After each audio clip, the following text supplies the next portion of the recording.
Terima kasih Anda masih bersama kami. Bagi Anda yang baru saja bergabung, kami hadirkan kembali 3 berita utama hari ini. Wilayah Subang Selatan diguyur curah hujan tinggi, Sungai Ciasem meluap dan merendam ratusan rumah warga.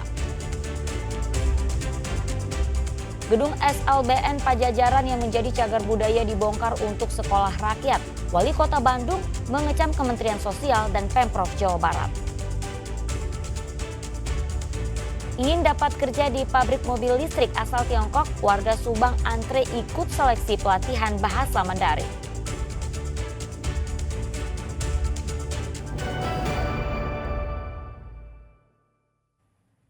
Ya, pembangunan pabrik mobil listrik asal Tiongkok di Subang rupanya memantik minat warga untuk mengikuti pelatihan bahasa Mandarin. Mereka berupaya mengikuti pelatihan yang diadakan oleh Balai Latihan Kerja Disnaker Trans. Dimulainya pembangunan pabrik mobil listrik asal Tiongkok yang diharapkan selesai tahun depan dan menjanjikannya bakal membutuhkan sekitar 18.000 tenaga kerja, rupanya disambut serius oleh warga Subang. Mereka mempersiapkan diri agar bisa diterima kerja dengan mengikuti seleksi pelatihan kerja bahasa Mandarin yang diselenggarakan Balai Latihan Kerja Disnaker Trans Subang. Mereka berharap dengan bekal kemampuan bahasa Mandarin bisa lebih mudah diterima bekerja di pabrik mobil asal Tiongkok tersebut.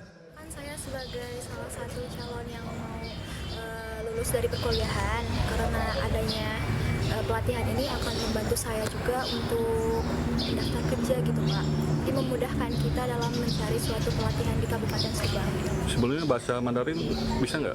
Belum, saya belum pernah belajar bahasa Mandarin, jadi ini merupakan suatu kesempatan bagi saya sendiri gitu Pak. Namun tak mudah juga untuk bisa mendapatkan kesempatan mengikuti pelatihan bahasa Mandarin yang diselenggarakan oleh PLK Disnaker Trans Subang. Dari ratusan peserta seleksi, hanya 32 orang yang dinyatakan lolos. Kami tahun ini di awal membuka pelatihan ini membutuhkan 32 orang, kuotanya 32 orang, yang mendaftar itu sekitar 500 orang. Kemudian yang 500 orang itu ada beberapa tahapan seleksi. Yang pertama adalah seleksi administrasi, itu terjaring 370 orang, dan 370 orang itu dilakukan lagi seleksi tes CAT ya, CAT, yang nanti kami akan ambil 32 orang. Pabrik mobil listrik BYD asal Tiongkok yang tengah membangun pabrik di kawasan industri Subang direncanakan bakal rampung dan mulai berproduksi awal tahun depan. Pabrik yang menelan investasi mencapai 1 miliar dolar Amerika Serikat atau lebih dari 16 triliun rupiah ini diproyeksikan mampu memproduksi 150.000 unit kendaraan listrik per tahunnya. Zainal Arifin melaporkan dari Subang. Ya, dalam rangka memperingati hari ulang tahun ke-208 Kebun Raya Bogor menghadirkan rumah kaca tanaman Hoya. Selain menawarkan keindahan, hadirnya rumah kaca ini bisa menambah edukasi dan pusat penelitian tumbuhan tropis. Sebagai hadiah istimewa di usia ke-208, Kebun Raya Bogor menghadirkan rumah kaca Hoya yang menampilkan berbagai koleksi tanaman Hoya. Seperti Hoya lacunosa Bruno, Hoya cruacea silver, serta Hoya polypus Sri Rahayu. Kehadiran rumah kaca ini pun mendapat antusias dan harapan dari para pecinta tanaman Hoya. Harapannya agar bisa muncul jenis-jenis Hoya baru yang bisa menjadi edukasi kepada para pengunjung.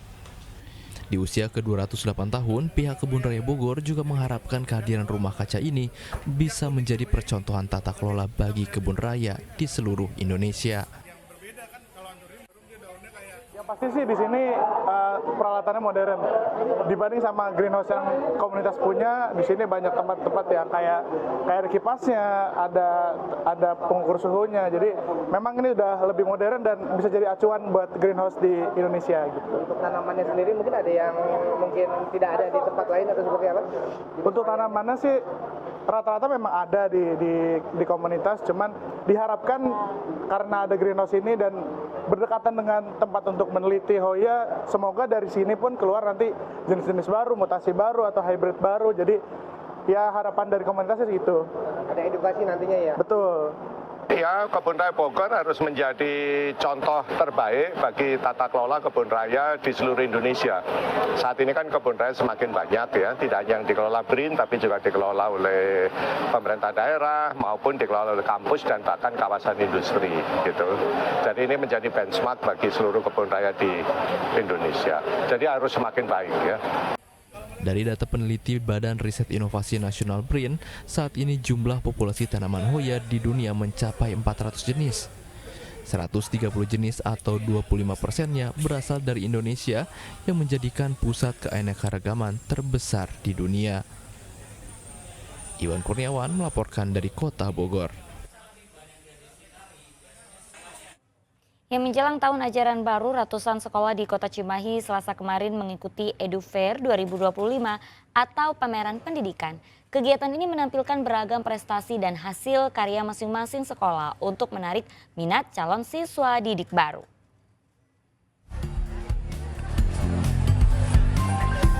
Beginilah keseruan Edu Fair 2025 atau pameran pendidikan terbesar di tahun 2025 yang diselenggarakan di SMKN 1 Kota Cimahi. Ratusan sekolah sederajat tingkat SMP, kemudian MTS hingga SMA dan SMK, baik swasta maupun negeri mengikuti pameran pendidikan ini.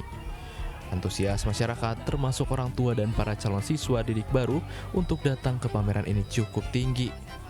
Apalagi pameran kali ini menampilkan beragam prestasi sekaligus hasil karya siswa sesuai dengan jurusan yang dimiliki masing-masing sekolah. Berbagai sekolah menampilkan hasil karya siswa seperti tas daur ulang sampah, kemudian fotografi, bidang kesehatan, hingga inovasi alat untuk memilah sampah. Buatan kelas 10 dari jurusan rekayasa perangkat lunak, namanya Khairul. Iya, kebetulan kemarin itu guru dari jurusan kita itu memposting video ini di akun sosial medianya dan sudah masuk ke akun Info Cimahi, dan juga ada beberapa yang mengajak untuk bekerjasama untuk mengembangkan prototipe ini.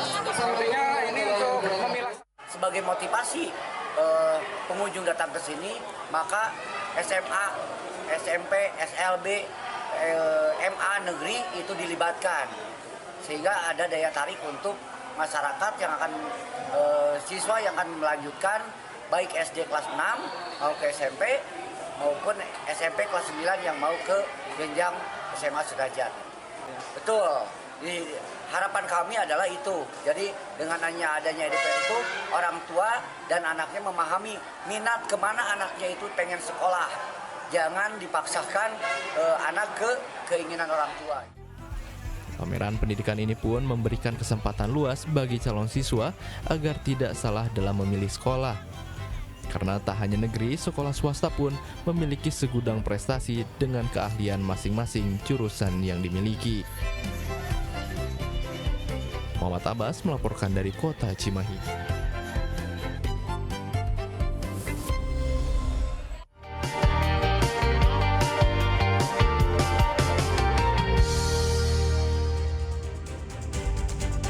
Ya, laporan tersebut mengakhiri berita Jawa Barat hari ini. Jangan lupa pastikan Anda subscribe channel YouTube Liputan 6 SCTV Daerah. Saya Auriga Agustina berterima kasih atas perhatian dan kebersamaan Anda. Selamat beraktivitas dan sampai jumpa.